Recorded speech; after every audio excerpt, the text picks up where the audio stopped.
Okay, so here's the problem. Now, this is my Anker M5 3D printer, and although this has been a great... One second. Oh, much better. Okay, like I said, this is my Anker M5, and although it's been a great 3D printer, it does have one issue. Now, as I'm sure you just heard there, it is a loud printer, and today we're going to fix that. So here's the plan. I do have this shelving unit from this closet organizer that I built a few years back. Now, I went ahead and just took out this middle shelf here to make space for the printer, and it is the perfect size to house it.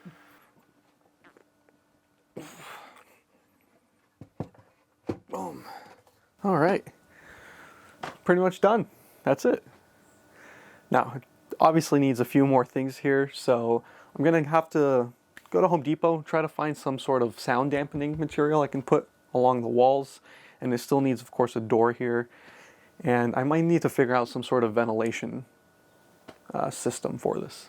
In order to frame out the door of the cabinet, I'm using common board that I picked up from Home Depot. In terms of sizing for the frame, I just use the shelf dimensions to frame it out and use basic construction with pocket holes to put it together. I then added these two vertical boards just to give the door something to mount onto. For the hinges of the door, I had these cabinet hinges that were left over from a previous project. Because these mount on the inside of the door, they do have to be recessed, so we just knock that out easily with a router. I did have this random piece of plexiglass sitting in my garage, so I wanted to use it as a window for the cabinet door.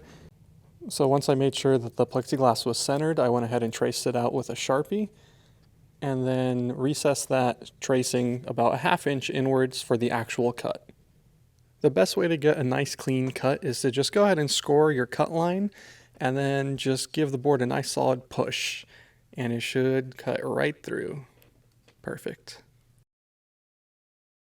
And now that we have our front end of the cabinet done, we can go ahead and take it inside and get it secured into the shelf. Alright, so here's what I came up with for the door.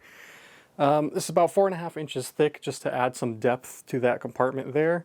And we also have this swinging door.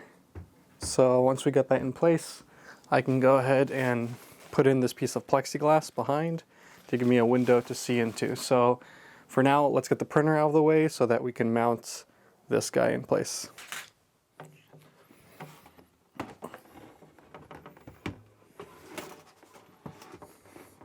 So I'm just going to use these scrap pieces of wood on the inside to tie the new piece of the cabinet into the old one. Alright, so just to try to give you a better idea of what I'm doing, I'm trying to butt up this seam as best I can up against itself, and just using this scrap piece of wood here just to tie it together. So again, it shouldn't be visible, so I'm not too concerned about making it look good. So I have my screws already drilled into the piece here. That way I can just put this up against where it needs to go and drill it in with the other hands.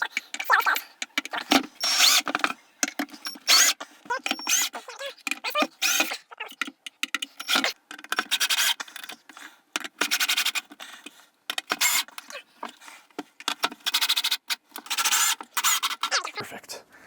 All right. Whew. So that's nice and sturdy in there. It's not going anywhere. Now the only thing I need to still secure is this bottom piece here. So because I'm using just these 1-inch screws here, and it's 3/4 inch material, I'll want to really make sure to drive the screw in as deep as I can and make it not just flush with the wood, but even deeper than that.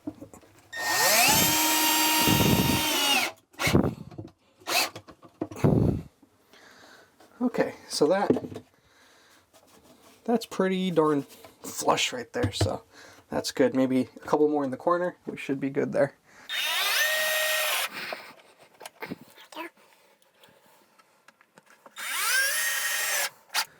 Okay, so the cabinet's nice and mounted in place. It's in there, it's not going anywhere. So only problem is now the cabinet door doesn't want to stay closed. So I don't know if it's tilted back a little bit or if the hinge is a little too tight, but we can fix that. We have these neodymium magnets here. So let me 3D print a bracket for this really quick and we'll throw it in. So I went ahead and just quickly modeled this magnet housing. Now when I went ahead and put it into the slicing software here, we're getting an estimated print time of 22 minutes. It's another reason why I love this printer. It just prints so quick and I can print it directly from my computer here. So let's go ahead and send it out, let it warm up and print out. Okay, so while those brackets are printing out for the magnets, I'm gonna just go ahead and stick on the plexiglass with just some double-sided tape here for the time being.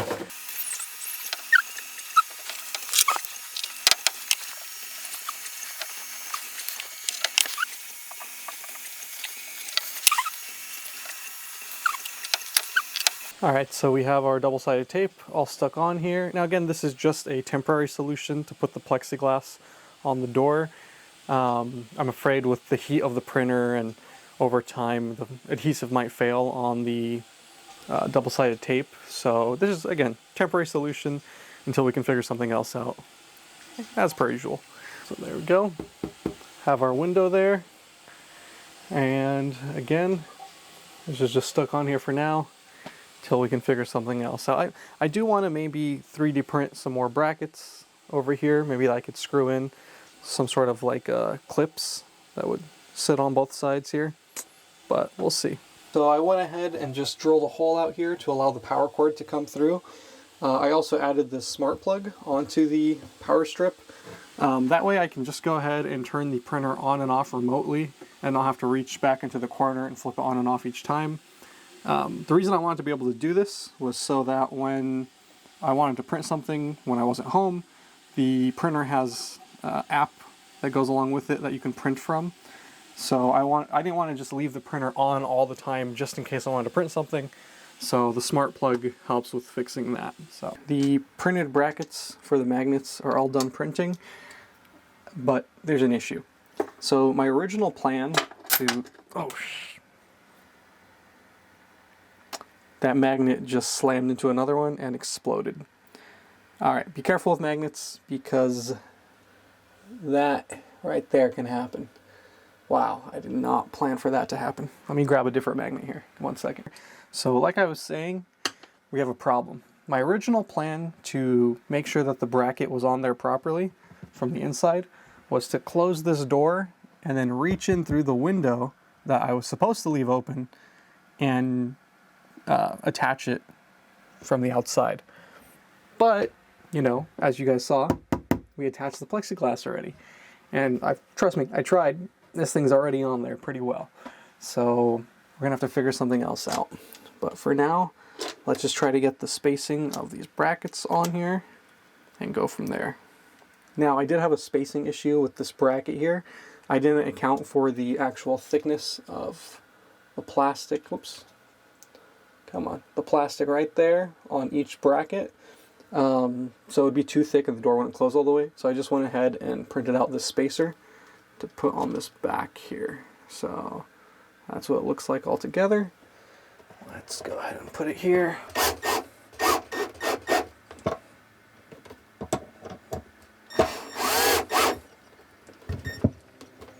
Alright, so now this bracket is attached. Now we're just going to have to find a way to mount this on here properly. I have an idea, but if it doesn't work, I might have another one. So let's see.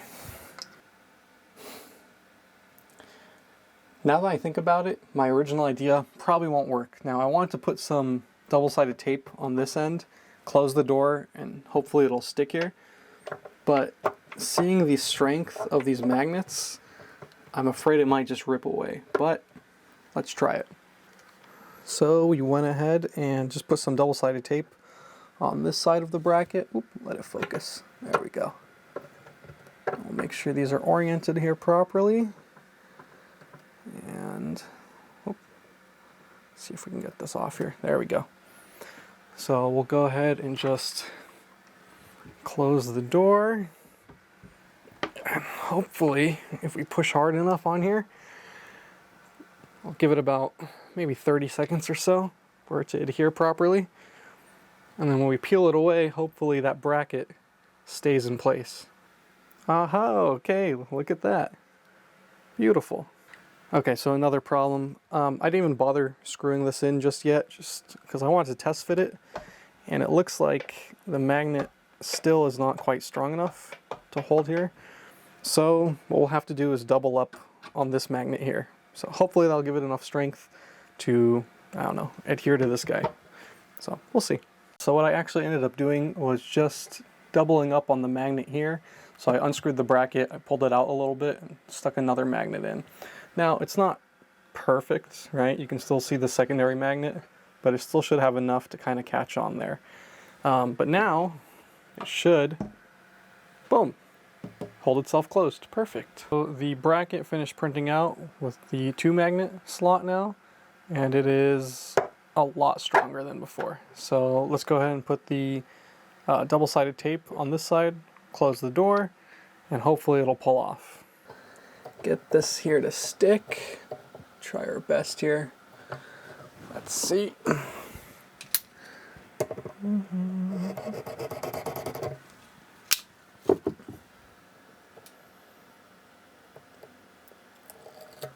All right, here we go.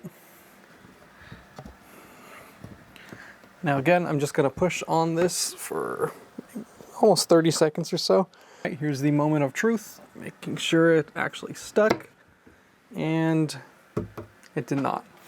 All right, unfortunately, the magnet is just too strong now. And if I close the door and try to stick it on here and release, it doesn't stick. But like I said before, I do have another plan. So let's see. Here's the plan. I added a screw at the very bottom here so I can hold this and make sure it closes properly. I'm gonna get inside the cabinet, close the door behind myself, and I'll put the bracket on there and just trace out where the holes are supposed to go. Plenty of space in here. Huh. It's nice and roomy. Oh my god. Whew. You could charge $2,000 a month in New York for this. All right, let's see. So we'll go ahead and line up the bracket.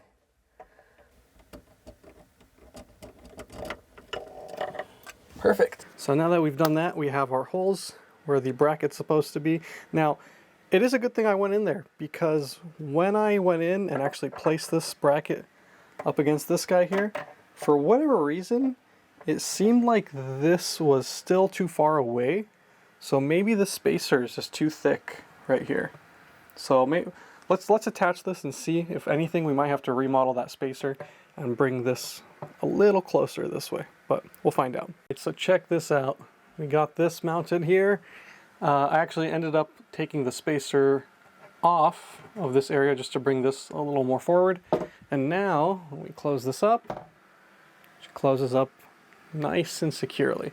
So there is still a bit of a gap right here, but again, that's okay. We don't want this to be completely airtight. We're trying to just dampen the noise, but we're still going to have to add some ventilation somewhere so that the printer can breathe. Another trick that I saw online that some people are doing for their printers is they're laying it on top of paver's block or this kind of concrete brick. This allows the printer to kind of just sit on something heavy to prevent the vibrations from transferring into this piece and then into the actual cabinet and reverberating. So hopefully this will help cut down on the noise level as well. Just test fitting the printer in here. It fits in pretty nicely. I did have to put it in sideways for it to fit in, just because I guess I didn't account for the extruder and the filament runout sensor, but that's all right. So we have it sitting on the mouse pad and then the paver's block and the TPU shoes. So hopefully the vibrations will be cut down from the TPU and then maybe transferred into the concrete block here, which will prevent it from transferring into the cabinet. So that's the theory at least. Hopefully it'll work out, but I am just really liking how this is turning out already and how it's looking. So give this a shot here. Look at that. Very nice. It's now the next day, and I did put the printer in here just to kind of test it out with the sound. And you can really tell there is a big difference between the door closed and it open there. I did get this right now off of Amazon. It just came in, this little exhaust vent. So I'm going to have to cut a hole in the side and mount this. Unfortunately, I don't have a hole saw big enough to cut a circle out this large, but I do think I have a solution to that, which we'll see here in a second. But before we do that, I do have a print going, so let's go ahead and stop this and get the printer out of here, just because the sawdust will make a lot of dust, obviously, once we cut the hole out, so we have to pull the printer out. But for now, Alexa, turn off printer. And that is a feature I love on that. So that whole plug is connected to a smart outlet, and I can shut down the whole system. Now the Ankermake system does have a blackout recovery system, so when the power gets cut to it, it's able to recover once it's booted back up again. So I'm probably not going to shut it down mid-print very often, but it is nice to have that feature just in case. So I do think I want to put the fan just right here in this top corner, just to kind of keep it out of the way. So luckily the fan did come with this kind of shroud, or this protector for the fan blades, so I can use this as a template to mark where the holes need to go, as well as the actual cutout for the fan.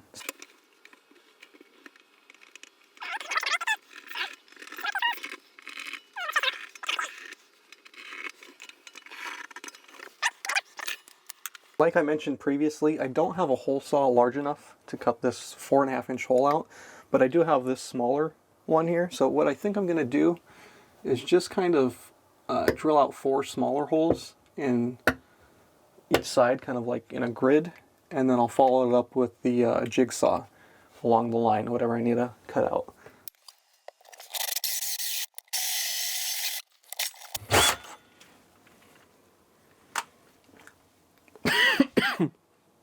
Wow, that's kicking up a lot more sawdust than I thought. Let me grab a mask and we'll finish this up.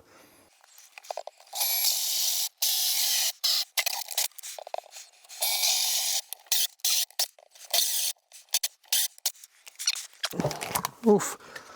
Alright, so we started the holes on this side, going halfway through.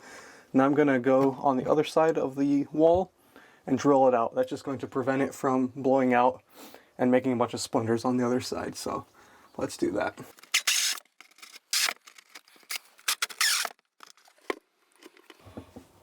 So definitely the hardest part of using a hole saw is getting this chunk out of here. So if you guys have any tips on doing that, let me know, definitely. Perfect 4-leaf clover going on right here.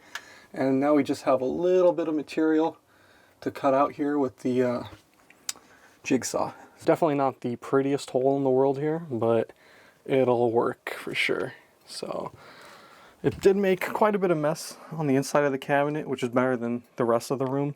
So I'm just gonna go ahead and grab a vacuum, clean this all up. All right, luckily the fan also came with these little rubber washers.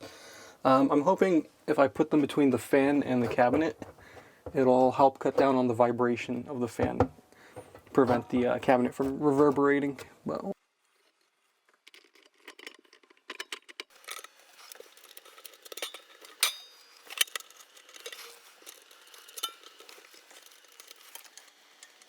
alright, so we are installed and it is running. So I do have it plugged into the same smart outlet for the printer, so that way when everything's off, the fan's off as well. The printer enclosure is almost done. All we have to do now is figure out the lighting situation. Now, those of you may have noticed I've just been using this cheap magnetic floodlight. It does a good job, but it is rechargeable, so it's not plugged into a constant source of power. Luckily, I did order these LED strips off of Amazon that luckily have a USB plug at the end, so this is just going to go straight into the power surge protector, so that way once that is on, everything turns on at once.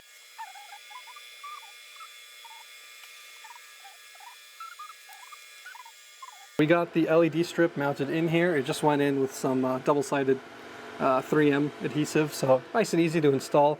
Only problem now is the wiring situation. So we have the wire for the fan as well as the light. We need to tidy that up.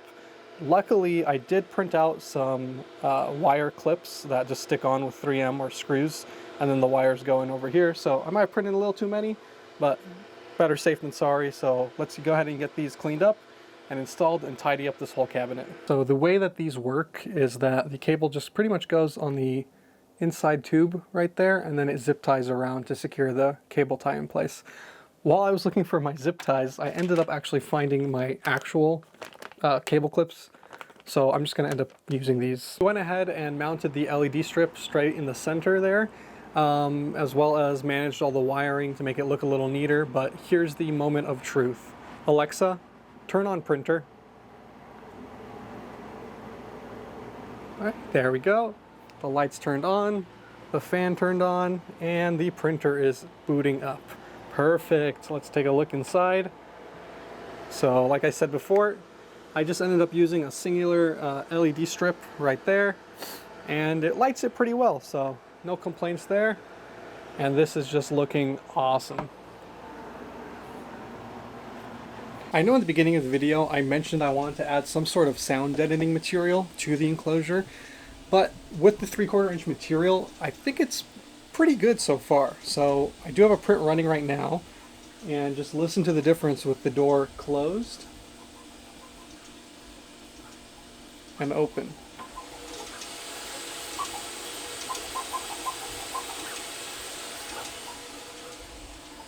So again, that's closed.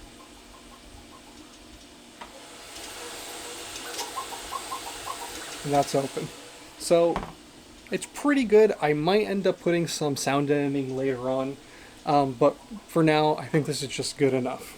Alright, that's it for this video here. I hope you guys enjoyed the build process and a little bit of problem solving there. So stay tuned for any more future videos, and maybe we'll improve on the box coming soon, so we'll see. Thanks again.